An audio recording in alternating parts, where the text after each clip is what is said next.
ಎಲ್ರಿಗೂ ನಮಸ್ಕಾರ. ನಾನು Rohit Desai, cofounder of JB experts. ಈ ವಿಡಿಯೋದಲ್ಲಿ ನಾವು ನೋಡೋಣ GST ಹೇಗಾಗುತ್ತೆ, GST ನಾವು ಕಸ್ಟಮರಿಗೆ ಚಾರ್ಜ್ ಮಾಡಬೇಕಾ ಬೇಡವಾ, ಅಥವಾ GST ನಾವು ಒಂದು ವೇಳೆ ಚಾರ್ಜ್ ಮಾಡಿದರೆ ಮುಂದೆ ನಮಗೆ ದುಡ್ಡು ಬರುತ್ತಾ ಇಲ್ವೋ, ಅಥವಾ ಮಾಡದೆ ಹೋದರೆ ನಮಗೇನಾದ್ರು ಲಾಸ್ ಆಗುತ್ತಾ, ರೂಲ್ಸ್ ಏನಿದೆ, ನನಗೇನು ಗೊತ್ತಾಗ್ತಾ ಇಲ್ಲ ಹೇಳಿ.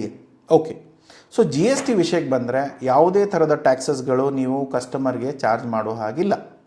ಎಕ್ಸ್ಪೋರ್ಟ್ ಮಾಡುವಾಗ ಗೌರ್ಮೆಂಟ್ ಆಫ್ ಇಂಡಿಯಾ ಏನು ಹೇಳುತ್ತೆ, ನೀವು ಪ್ರಾಡಕ್ಟ್ ಅಥವಾ ಸರ್ವಿಸ್ನ ಎಕ್ಸ್ಪೋರ್ಟ್ ಮಾಡಿ, ಟ್ಯಾಕ್ಸಸ್ಗಳಲ್ಲ. ನೀವು ಟ್ಯಾಕ್ಸಸ್ಗಳನ್ನ ಒಂದು ವೇಳೆ ನೀವೇನಾದರೂ ಕಟ್ಟಿದ್ರೆ ಅದನ್ನು ಕೂಡ ನಿಮಗೆ ರೀಫಂಡ್ ಸಿಗುತ್ತೆ. ಇಲ್ಲದೆ ಹೋದರೆ ಕಟ್ಟಕ್ಕೆ ಹೋಗಬೇಡಿ. ಯಾವ ರೀತಿಯಲ್ಲಿ ಕಟ್ಟಕ್ಕೆ ಹೋಗಬೇಡಿ ಅಂತ ಹೇಳ್ತಾ ಇದ್ದಾರೆ. ಸೊ ನೀವೇನಾದರೂ ಎಕ್ಸ್ಪೋರ್ಟ್ ಮಾಡುವಾಗ ಯಾವುದೇ ಥರದ ಎಕ್ಸ್ಪೋರ್ಟ್ಸ್ಗಳಿಗೆ GSTಗಳು ಅಪ್ಲಿಕೇಬಲ್ ಆಗಲ್ಲ. ಕಂಪ್ಲೀಟ್ಲಿ 0% ಇರುತ್ತೆ. ಯಾವುದೇ ಥರದ GSTಗಳು ಇದರ ಮೇಲೆ ಅಪ್ಲಿಕೇಬಲ್ ಆಗಲ್ಲ. ನಿಮ್ಮ ಪ್ರಾಡಕ್ಟಲ್ಲಿ ಡೊಮೆಸ್ಟಿಕ್ ಮಾರ್ಕೆಟಲ್ಲಿ ಸರ್ ನಾವು 18% ಚಾರ್ಜ್ ಮಾಡ್ತೇವೆ ಮಾಡಿ, ಸರ್ ನಾವು 24 ಮಾಡ್ತೇವೆ ಮಾಡಿ. ಇಂಟರ್ನ್ಯಾಷನಲಲ್ಲಿ ಯಾವುದೇ ಪ್ರಾಡಕ್ಟ್ ಇರಲಿ, ಏನೇ ಇರಲಿ, GST ನಿಮಗೆ 0 ಇರುತ್ತೆ. ಕೆಲವೊಂದು ಸರಿ ನೀವು ಗೌರ್ಮೆಂಟ್ ಆಫ್ ಇಂಡಿಯಾ ಏನಾದರೂ ಪ್ರಾಡಕ್ಟ್ನ ಎಕ್ಸ್ಪೋರ್ಟ್ ಮಾಡಬಾರ್ದು ಅಂದಾಗ ಅವ್ರೇನು ಮಾಡ್ತಾರೆ, ಎಕ್ಸ್ಪೋರ್ಟ್ ಡ್ಯೂಟಿ ಅಂತ ಏನಾದರೂ ಇಂಪೋಸ್ ಮಾಡ್ಬೋದು. ಬಟ್ ಯಾವುದೇ ಥರದ GSTಗಳನ್ನ ಅವ್ರು ಚಾರ್ಜ್ ಮಾಡಲ್ಲ. ಸೊ ಯಾವಾಗಲೂ ಕೂಡ GSTಗಳು ಯಾವಾಗಲೂ ಫ್ರೀ ಆಗಿರುತ್ತೆ, 0 ಇರುತ್ತೆ. ನೀವು ಕಸ್ಟಮರ್ಗೆ ಚಾರ್ಜ್ ಮಾಡೋ ಹಾಗಿಲ್ಲ. ಸೊ ಒಂದು ವೇಳೆ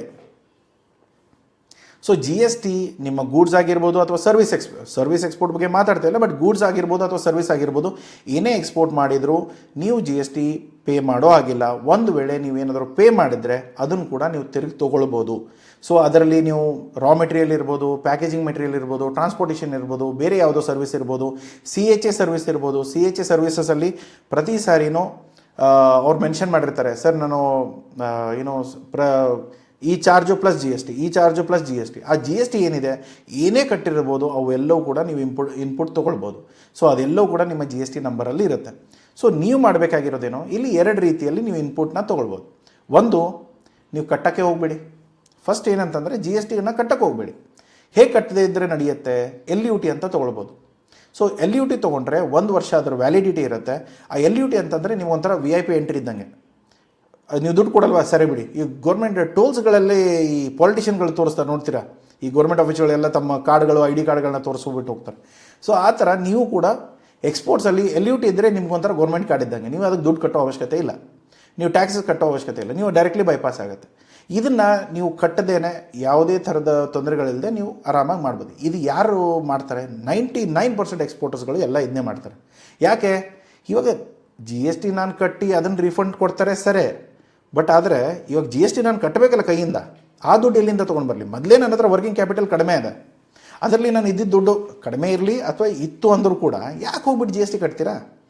ಎಕ್ಸಿಬಿಷನ್ಸ್ ತೊಗೊಂಡು ನೀವು ಆರಾಮಾಗಿ ಅದನ್ನು ಮುಂದೆ ಬೇರೆ ಬಿಸ್ನೆಸ್ಗೆ ಹಾಕ್ಬೋದು, ಬೇರೆ ನೆಕ್ಸ್ಟ್ ಶಿಪ್ಮೆಂಟಿಗೆ ರೆಡಿ ಮಾಡ್ಕೊಳ್ಬೋದು. ಸೊ ಕೆಲವೊಂದು ಸರಿ ಏನಾಗುತ್ತೆ, ಈ ಥರ ಏನಾದರೂ ಸಿಚುವೇಶನ್ ಬಂದಾಗ ನೀವೇನು ಮಾಡ್ಬೋದು, LUT ತೊಗೊಂಡು ಬೈಪಾಸ್ ಮಾಡ್ಬೋದು. ಓಕೆ, ಕೆಲವೊಂದು ಟೈಮಲ್ಲಿ ಏನಾಗುತ್ತೆ, ಕೆಲವೊಂದು ಬಿಸ್ನೆಸ್ ಸ್ಟ್ರಾಟಜೀಸಲ್ಲಿ ಇಲ್ಲ ನಾವು ಟ್ಯಾಕ್ಸ್ ಕಟ್ಟಿ ರೀಫಂಡ್ ತೊಗೊಂಡಾಗ ಮಾತ್ರ ನಮಗೆ ಬೆನಿಫಿಟ್ ಆಗುತ್ತೆ ಅನ್ನೋ ಒಂದು ಬಿಸ್ನೆಸ್ ಸ್ಟ್ರಾಟಜೀಸ್ ಬರುತ್ತೆ. ಆ ಥರ ಏನಾದರೂ ನಿಮ್ಮ CAಗಳು ಅಡ್ವೈಸ್ ಮಾಡಿದರೆ ಆ ಥರ ಮಾಡ್ಕೊಳ್ಳಿ. ಇದೆಲ್ಲವೂ ಕೂಡ ನಿಮ್ಮ CAಗಳು ಮಾಡ್ತಾರೆ, ನೀವು ಮಾಡುವಂಥ ವಿಷಯಗಳು ಏನೂ ಇಲ್ಲ. ದಯಮಾಡಿ ಮಾಡೋಕ್ಕೆ ಹೋಗಬೇಡಿ. ಯಾಕಂದರೆ ನೀವು CAಗಳ ಕೆಲಸ ಮಾಡೋಕ್ಕೆ ಸ್ಟಾರ್ಟ್ ಮಾಡಿದರೆ ನಿಮ್ಮ ಕೆಲಸ ಯಾರು ಮಾಡ್ತಾರೆ ನಾಳೆ, ಅದನ್ನು ನೋಡಿಕೊಂಡು ನೀವು ಅದನ್ನು ದಯಮಾಡಿ ಪ್ಲ್ಯಾನ್ ಮಾಡ್ಕೊಳ್ಳಿ. ಸೊ ಫಸ್ಟ್ ಬಂದು LUT ತೊಗೊಂಡ್ರೆ 1 ವರ್ಷ ವ್ಯಾಲಿಡಿಟಿ ಇರುತ್ತೆ. ಆ ವ್ಯಾಲಿಡಿಟಿ ರೆಗ್ಯುಲರ್ಲಿ ರಿನ್ಯೂ ಮಾಡ್ತಾ ಹೋದರೆ ಸಾಕು. ನೀವು ಯಾವಾಗ ಶಿಪ್ಮೆಂಟ್ ಮಾಡ್ತಾಯಿದ್ರೆ ಸ್ವಲ್ಪ ಅದರ ಮೇಲೆ ನೋಡಿ, ಯಾವಾಗ ಎಕ್ಸ್ಪೈರ್ ಇದೆ ನೋಡಿಕೊಂಡು ಅದರ ಅಕಾರ್ಡಿಂಗ್ಲಿ ಪ್ಲ್ಯಾನ್ ಮಾಡ್ಕೊಳ್ಳಿ. ಯಾವುದೇ ಥರದ ಇನ್ಪುಟ್ಸ್ ಇರ್ಬೋದು ಅಥವಾ ನೀವೇನಾದರೂ GST ಕಟ್ಟಿದ್ರೆ ಸ್ವಲ್ಪ ಆದ್ರೂ ಅದು ಕೂಡ ನೀವು ಇನ್ಪುಟ್ಗಳನ್ನ ತೊಗೊಂಡು ಕ್ಲೇಮ್ ಮಾಡ್ಕೋಬೋದು. ನೆಕ್ಸ್ಟ್ ಆಪ್ಷನ್ ಇರೋದೇನೋ, ನಾನೇನು ಮಾಡ್ತೇನೆ, ಸರ್ ಇವಾಗ ನಾನು ರಾ ಮೆಟೀರಿಯಲ್ಸ್ ಇದೆ, ಅವ್ನು ನನಗೆ GST ಬಿಲ್ ಮಾಡ್ತೇನೆ, ನಾನು ಇನ್ನೊಬ್ಬನಿಗೆ GST ಬಿಲ್ ಮಾಡ್ತೀನಿ, LUT ತೊಗೊಂಡ್ರೆ ಮತ್ತೆ ಅದು ಡಿಕ್ಲೇಷನ್ಸ್ ಕೊಡಬೇಕಾಗುತ್ತೆ, ಸರಿ ಬೇಡ ನಾನು ಇನ್ಪುಟ್ಟೇ ತೊಗೊಳ್ತೇನೆ, ಸರಿ ಹಾಗೂ ಕೂಡ ನೀವು ಮಾಡ್ಬೋದು. ನೀವು ಯಾವಾಗ ನಿಮ್ಮ GSTR1 ಮತ್ತು GSTR3B ಫೈಲ್ ಮಾಡ್ತಿರೋ, ಪ್ರತಿ ತಿಂಗಳು, ಕ್ವಾರ್ಟರ್ಲಿ ಅಥವಾ ಇಯರ್ಲಿ, ಅವು ಯಾವುದೇ ಆಪ್ಷನಲ್ಲಿ ನೀವು ಮಾಡುವಾಗ ದಯಮಾಡಿ ನೀವು ಈ ಫೈಲ್ಗಳನ್ನ, ನಿಮ್ಮ ಇನ್ವಾಯ್ಸ್ಗಳನ್ನ ನೀವು ಫೈಲ್ ಮಾಡ್ತೀರಾ. ಸರ್ ನಾನು ಇಷ್ಟು ವ್ಯಾಪಾರ ಮಾಡಿದ್ದೀನಿ ಅಂತ ನೀವು GST ಫೈಲ್ ಮಾಡಿದಾಗ ಆ GST ಫೈಲ್ ಮಾಡೋ ಟೈಮಲ್ಲಿ ನಿಮಗೆ ಈ ಡೀಟೇಲ್ಸ್ಗಳೆಲ್ಲ ಕೊಡಬೇಕಾಗತ್ತೆ. ನೀವು LUT ತೊಗೊಂಡು ಅದನ್ನು ಬೈಪಾಸ್ ಮಾಡಿದ್ದೀರೋ ಅಥವಾ ನೀವೇನಾದರೂ ಕಟ್ಟಿಬಿಟ್ಟು ಅದನ್ನು ತಿರ್ಗಾ ವಾಪಸ್ ಕ್ಲೇಮ್ ತೊಗೊಳ್ಬೇಕಂತ ಅಂದ್ಕೊಂಡಿದ್ದೀರೋ, ಅದನ್ನು ಅವ್ರು ಹೇಳಿದರೆ ಅವ್ರು ಅದನ್ನು ನಿಮಗೆ ಮಾಡ್ತಾರೆ. ಅದನ್ನೇನು ಮ್ಯಾನ್ಯುವಲಿ ಹೋಗಿ ಹೇಳ್ತಾರೆ, ಏನು ಮ್ಯಾನ್ಯುವಲಿ ಏನೂ ಇಲ್ಲ, ಸಿಸ್ಟಮಲ್ಲೇ ಇರುತ್ತೆ ಎಲ್ಲನೂ. ಅದನ್ನು ಪ್ರಾಪರ್ ಯಾವ ಫಾರ್ಮ್ಗಳನ್ನ ಪಿಕ್ ಮಾಡ್ತಿರೋ ಆ ಫಾರ್ಮ್ ಮೀನಿಂಗೇ ಅದಿರುತ್ತೆ.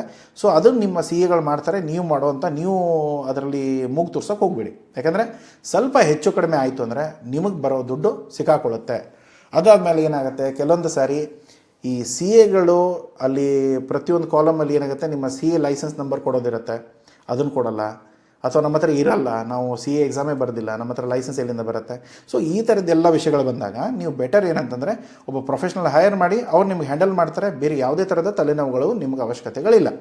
ಸೊ ಇಲ್ಲಿ ಸ್ಟೆಪ್ ಏನು, ನಾನು ಇನ್ವಾಯ್ಸ್ ಮಾಡ್ತೇನೆ, ನಾನು ಎಕ್ಸ್ಪೋರ್ಟ್ ಮಾಡ್ತೇನೆ, LUT ಇತ್ತು ಅಂದರೆ LUT ಲೆಟರ್ ಹಾಕ್ತೇನೆ, ಇಲ್ಲ ಅಂದರೆ ಆ GST ಏನಿದೆ ಅದನ್ನು ಕಟ್ಟಬೇಕು, ಅದನ್ನು ನಾನು ಕಟ್ತೇನೆ. ಬಾಯರ್ ಕಡೆಯಿಂದ ಕೇಳಲ್ಲ, ಬಾಯರ್ ಕಡೆಯಲ್ಲೇ ಬರೆಯಲ್ಲ.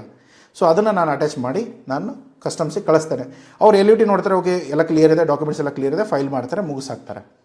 ಅದ್ರ ನೆಕ್ಸ್ಟ್ ಇರೋದೇನು, ಒಂದು ಸರಿ ಅದೆಲ್ಲ ಮುಗಿತಾ, ಎಕ್ಸ್ಪೋರ್ಟ್ ಆಯಿತಾ, ನೀವು ಮಂತ್ಲಿ ಫೈಲಿಂಗ್ ಬರುತ್ತಲ್ಲ, ಅವಾಗ ನೀವು ಇನ್ವಾಯ್ಸ್ಗಳನ್ನ ತೊಗೊಂಡು ನೀವು GSTR1ಗೆ ಕೊಡ್ತೀರಾ. GSTR1 ಫೈಲ್ ಮಾಡ್ತಾರೆ. ಅದಾದಮೇಲೆ GSTR3Bಯಲ್ಲಿ ನಿಮಗೆ ಬರೋ ಇನ್ಪುಟ್ಸ್ಗಳೆಲ್ಲ ಕಣಕ್ಕೆ ಸ್ಟಾರ್ಟ್ ಆಗುತ್ತೆ. ಎಲ್ಲವೂ ಕೂಡ ಇಂಟಿಗ್ರೇಟೆಡ್ ಇದೆ. ನೀವು ಆಗಿ ಮ್ಯಾನ್ಯುವಲಿ ಮಾಡೋದಂಥದ್ದು ಏನೂ ಅಲ್ಲ, ಅಥವಾ ನಿಮ್ಮ CA ಕೂಡ ಮ್ಯಾನ್ಯುವಲಿ ಮಾಡುವಂಥ ಅವಶ್ಯಕತೆಗಳಿಲ್ಲ. ಬಟ್ ಏನಂತಂದರೆ ನೀವು ಎಷ್ಟು ಕಟ್ಟಿದ್ದೀರಾ, ನಿಮ್ಗೆ ಎಷ್ಟು ರಿಟರ್ನಲ್ಲಿ ಬರಬೇಕು, ಅದು ಎಲ್ಲ ಒಂದು ಲೆಕ್ಕ ಇರಲಿ. ಒಂದು ಒಳ್ಳೆ ಸಾಫ್ಟ್ವೇರ್ನ ಯೂಸ್ ಮಾಡಿ ಪ್ರಾಪರ್ಲಿ ಮ್ಯಾನೇಜ್ ಮಾಡೋಕ್ಕೆ ಸ್ಟಾರ್ಟ್ ಮಾಡಿ.